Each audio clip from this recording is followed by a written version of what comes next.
इस समय हमारे साथ है गौतम सेंगवेंग। गौतम बाहर आ गए हैं, आपको लगता है कि वो जो प्यार करना था वो थोड़ा ज़्यादा भारी पड़ गया? हाँ, कहीं ना कहीं ज़्यादा पड़ गया थोड़ा सा, but I think it's not the love, it's the over protectiveness of an individual of Soundarya I think.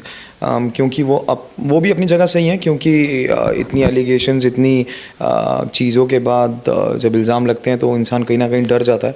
So every step is watchable by people. आप कुछ भी करते हैं, कैसे भी करते हैं, तो आपको वो कॉन्शियस रहना पड़ता है 24 घंटा कि मैं ये बोल दूं तो गलत नहीं है, वो बोल दूं तो वो नहीं है। अगर गौतम जाके वापस निमृत और टीना या शालीन से वापस बात करता है या घर वालों से बात करता है, तो कहीं ना कहीं उन लोगों ने ही हमारे खिलाफ चीज़ें बोली थी।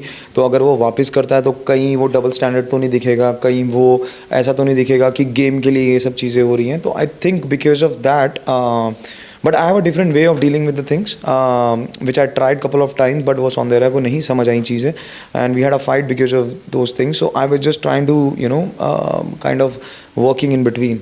या रिचा गेरा ने एक इंटरव्यू दिया जिसमें उसने कहा कि गौतम को ऐसा लगा कि फ्रीडम ही नहीं मिली खेलने की। मतलब लेवेंगल करे तो आप सवाल उठा रहे हो, दोस्ती करे तो वो फेक है, तो फ्रीडम गौतम को नहीं दी गई। ये आपको अंदर फील हुआ कहीं? 100% I think from first week, क्योंकि जब मैं सबके साथ अच्छा था, दोस्ती था, तब मुझे फेक बोल दिया गया। हाँ, फर्स्ट वीक में बोल दिया गया यार कि, but that's my nature because she knows me from last 25 years. और वो जानती है मैं ऐसा हूँ, मेरे दोस्त जानते हैं मैं कैसा हूँ। एंड उसके बाद जब मैं कैप्टन बना तो चीज़ें थोड़ी चेंज हुई, लोगों का नज़रिया चेंज हुआ कि 360। तो मैं खुद शौक था कि मैंने ऐसा क्या किया। I was just trying to be fair with everyone. That's my thing because I worked in corporate for almost 6-7 years. So I'm a psychologist, yeah. I'm a master in psychology. So I know the things. It's just मुझे कहीं freedom नहीं मिली। उसके बाद मैं निकला तो Karan Johar said lot of things about me and Soundarya, allegations हो गई। मेरे लिए वो चीज़ भी अगर फेक होती तो मैं उस समय बोल सकता था कि हाँ ठीक है, we tried it, didn't work out and we done। तो वो इतना बड़ा मुद्दा ही नहीं बनता because we were true to each other and there was a genuine thing, that's why we stood by it and but it backfired us, but it's okay। फिर उसके बाद राशन वाला टास्क हो गया, जिसमें मैंने सबका राशन सेक्रीफाइस कर दिया। And yeah so it was just back to back. So I was like big thing in the house. सब मतलब ऐसे हर कोने में जाता था तो मेरे बारे में बातें हो रही होती थी, लोग गालियाँ दे रहे होते थे। बट ठीक है, we overcomed all that. Everything takes time, but I think our relationship been just very soon. अगर 4th, 5th, 6th वीक होता तो things would have been different. Yeah Gautam, आपको आपके फैंस जानना चाहते हैं कि सौंदर्या के साथ का आपका कनेक्शन बाहर देखने को मिलेगा या ओवर है घर के अंदर जो था? बाहर ही तो दिखाना है, that's the main thing. Actually me and Soundarya, हम अंदर जितने भी टाइम थे एंड एक अंदर की एक लाइफ, एक दुनिया अलग होती है आपकी। मेन वर्ल्ड इज़ आउटसाइड, जहाँ पे she have her own working way, working style. I have my own working style. That's why we're gonna manage it together and see how it's gonna go forward. But yeah, surely they will see. हमने अंदर भी बहुत चीज़ें एक दूसरे की देखी हैं, जानी हैं, and अब देखते हैं बाहर आके वो कैसा होता है। आप, सौंदर्या, शालीन, टीना, शालीन, सुम्बुल, प्रियंका, अंकित, तो बहुत सारे रिलेशन थे घर के अंदर। आपको सबसे फेक कौन सा लगता है? Shalin and Tina, there is no doubt about it. Because जो इंसान खुद ही जेन्युइन नहीं है फ्रॉम डे वन, वो जेन्युइन प्यार कैसे कर सकता है? मेरा मानना ये है। और plus he gave me an option the first week about Tina कि तू टीना से क्यों नहीं रिलेशनशिप कर लेता, then it will work in your favour. And I was like I don't want to do all that यार, she is my friend.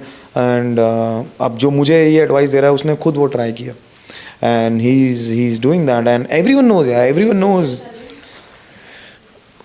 Sumbul and Shalin, वो तो मतलब हाइट ऑफ डमनेस है दोनों के लिए। इट्स जस्ट कि मतलब आपको इस एज में, इतने गैप में भी आपको इतनी दुनिया देखने के बाद भी नहीं पता लगा एक लड़की के मन में आपके लिए क्या है। और उसको पता है, वो दिखाना नहीं चाहता। और अगर वो कहता है कि मैं डिस्टेंस मेंटेन कर रहा हूँ, वो सिर्फ उतना ही डिस्टेंस मेंटेन करता है कि जिसमें वो उसको वापस अपने पास ले ले। या वो तो क्लियर वोट बैंक है उसके लिए, और उसका काम करती हैं वो। उसने बेसिकली उसको एक काम वाली बनाया हुआ है, ऑनेस्टली हाउसमेट बनाया हुआ है उसने।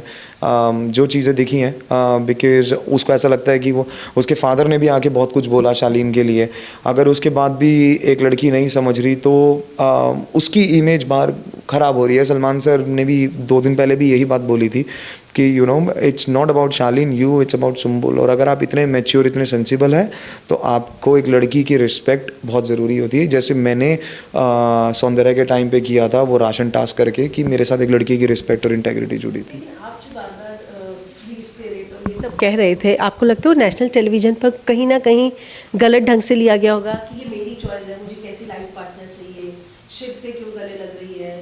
ऑनेस्टली मुझे ये वर्ड याद ही नहीं है, अभी भी मुझे याद नहीं है कि मैंने कभी ये वर्ड बोला होगा। मेरी डिक्शनरी में ये वर्ड नहीं है। I don't know why it's been portrait that way. मैंने हाँ ये ज़रूर बोला होगा कि she have a free mind, कि वो एक खुले दिमाग की लड़की हैं, क्योंकि आप जब देख रहे हो आप जान रहे हो, क्योंकि मैंने उनका बॉडी लैंग्वेज देखा while talking to other people, other guys, तो मेरे को कहीं ना कहीं लगा जैसे मेरा है कि मेरा अपना एक नेचर है, उनका एक अपना नेचर है, और मेरा मानना ये है कि वो थोड़ी सी कहीं ना कहीं फ्री माइंड हैं। उनकी इंटेंशन गलत नहीं है बट सामने वाला वो गलत ले लेता है। और शिव के टाइम पे भी यही हुआ था कि जब वो टास्क हुआ था ट्रेन वाला, और she was wearing a short dress. यार एक लड़की ने शॉर्ट ड्रेस पहनी, आप उसको कंधे पे कैसे उठा सकते हो, वो भी जब सब कैमरा सामने हो? It's not ethically correct. मैंने आज तक सौंदर्या को कभी ऐसा नहीं किया, ना ही और घर की किसी लड़की के साथ मैंने मिसबिहेव किया या मैंने किसी के साथ ऐसा किया। आपकी गोदी पे बैठी थी, टीना ने कमेंट पास किया, क्या वाहियात है ये? सौंदर्या मेरी पिछले हफ्ते की बात है। क्या वाहियात पता चल रहा है जब तो ऐसे कैजुअली बैठी थी? ये बोला था क्या? Yes. मुझे नहीं पता ये कब बोली गई है बात। दिखाया गया। अच्छा पता नहीं, मेरे सामने बोला गया था क्या? नहीं। हाँ तो आई थिंक अगर दो लोग आपस में एक साथ हैं और वो अगर मेरी गोद में भी बैठी हैं, and what's the big thing उसके अंदर? मतलब मुझे नहीं लगता, अगर हम अपनी प्रिवेसी में बैठे हैं कहीं पे, we are not showing off to anyone, तो मुझे नहीं लगता। नॉर्मल दुनिया में भी लोग बैठते हैं यार, you go to beaches, you go to mountains, you go anywhere, मतलब we were just talking, what's the big fuss, we are in 2022। It's not हम 18वीं सदी में जी रहे हैं कि यार वो गोद में क्यों बैठी, और वो and the best part is कि सौंदर्या थी। अगर वही कोई और लड़की बैठी होती तो तो तो चीज़ें बहुत अलग पोर्ट्रे होती, but thank God it was Soundarya. And या तो अगर उन्होंने ये चीज़ें बोली हैं तो इट्स वेरी डाउन। शालीन टीना आपस में बात कर रहे थे, तो दोनों में से किसी एक ने कमेंट किया। आई थिंक शालीन टीना ने भी बहुत कुछ ऐसा किया है जो कि बोलने वाली चीज़ें नहीं हैं, बट स्टिल मुझे कोई फ़र्क नहीं पड़ता। गौतम, प्रियंका, अंकित, आप क्या बोलेंगे कि जो लास्ट में टास्क हुआ, ऑनेस्टली जो लीडरशिप क्वालिटी दिखानी चाहिए थी वो प्रियंका ने नहीं दिखाई, पर आप क्यों नहीं एकदम से अड़ गए? और नॉमिनेशन के बाद ऐसा लगा आपके कि रियलाइज़ हो गया और आपने अपने गेम का क्लोजर कर दिया पिछले 3 दिन में। ऐसा एज एन ऑडियंस मुझे भी फील हुआ कि आप ये समझ गए थे कि अब मैं ही जाने वाला हूँ, आपका क्लोजर लग रहा था गेम। नहीं, दी ओनली थिंग वॉज कि स्टार्टिंग में जो गेम बनाई गई थी नॉमिनेशन की, वो बहुत क्लियर थी कि हम 5 लोग में से, मैं, अंकित, प्रियंका, सौंदर्या और अर्चना, हम 5 में से ही जाएंगे लोग नॉमिनेट करने के लिए, और शालीन टीना को मौका नहीं मिलेगा। This was my plan, my things, और हमारे पास मेजोरिटी थी, 5 लोगों की मेजोरिटी थी। बट जब प्रियंका पलटी तो मेजोरिटी वहाँ चलेगी, क्योंकि प्रियंका, अंकित थे और साथ में शालीन और टीना थे, और यहाँ पे 3 लोग थे। Of course majority will win, big boss ने बोला था जहाँ मेजोरिटी होगी वही डिसीजन माना जाएगा। और प्रियंका को कहीं ना कहीं ये लग रहा था कि अगर वो शालीन टीना के साथ नहीं जाएगी तो अंकित नॉमिनेट हो जाएगा, क्योंकि स्टार्टिंग में शालीन टीना होगी, अर्चना को भी नॉमिनेट कर दे, चौथा कौन? चौथा अंकित ही जाएगा। और उसको ये पता था कि अगर मैं शालीन टीना की तरफ जाऊँगी तो अंकित नहीं जाएगा, तो उसके दिमाग में ये स्ट्रैटेजी थी, और मेजोरिटी वहाँ थी। तो जो स्टार्टिंग के 2 राउंड में मैं लड़ा, उसके बाद मेरे को क्लियरली दिख रहा था कि मेजोरिटी वहाँ पे है, तो मैं कुछ कर ही नहीं सकता उसके अंदर, क्योंकि मेरे पास अगर 4 लोग होते तो it would have been different game. या तो वहाँ पे just I just non deserving लगता है आपको? है ना, सुम्बुल हैं, MC स्टैन है, अंकित है, इवन निमृत हैं, क्योंकि निमृत वो है ही नहीं, उनको कंधा चाहिए, हर बार सहारा चाहिए, वो सिर्फ भीड़ का पार्ट है from day after her captaincy. If you see after first week Nimrit is nowhere, सबको उसको वो ही बोल रहे हैं डबल स्टैंडर्ड्स या where is your original Nimrit, where is that, क्योंकि वो है ही नहीं उसके अंदर और वो मेडिकल रीज़न देके बैकअप कर लेती हैं। विनर क्वालिटी तो है ही नहीं उसके अंदर। जो विनर क्वालिटी आई थिंक अभी जो गेम चल रहा है उसमें से I can only say Shiv because he already have experience of 3 reality shows and he won Big Boss Marathi also. तो वो ही जीत पाएंगे और उनके साथ 4 लोग ऐसे हैं जो जाते हैं वो जीते, तो ऐसे दोस्त हों तो कौन नहीं जीतेगा। थैंक यू हमसे बात करने के लिए गौतम। आपने शिव का नाम लिया इसलिए लास्ट में मैं कहूँगी कि 2 ग्रुप में घर है पूरा, पर एक ग्रुप बुली गैंग नहीं लगता है आपको? आपको ऐसा लगता है क्योंकि बाहर लोग बोलते हैं? एक ग्रुप बुली गैंग कौन सा वाला?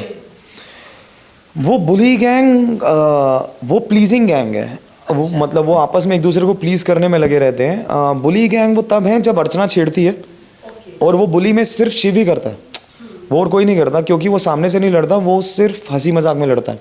वो फ्रस्ट्रेशन कहीं ना कहीं दिखती है, चाहे वो प्रियंका के साथ हो चाहे वो अर्चना के साथ हो, वो तभी करेगा जब वो बोलेंगी, वो सामने से नहीं करता। और they just there to please each other. Thank you, हमसे बात करने के लिए शुक्रिया। Thank you.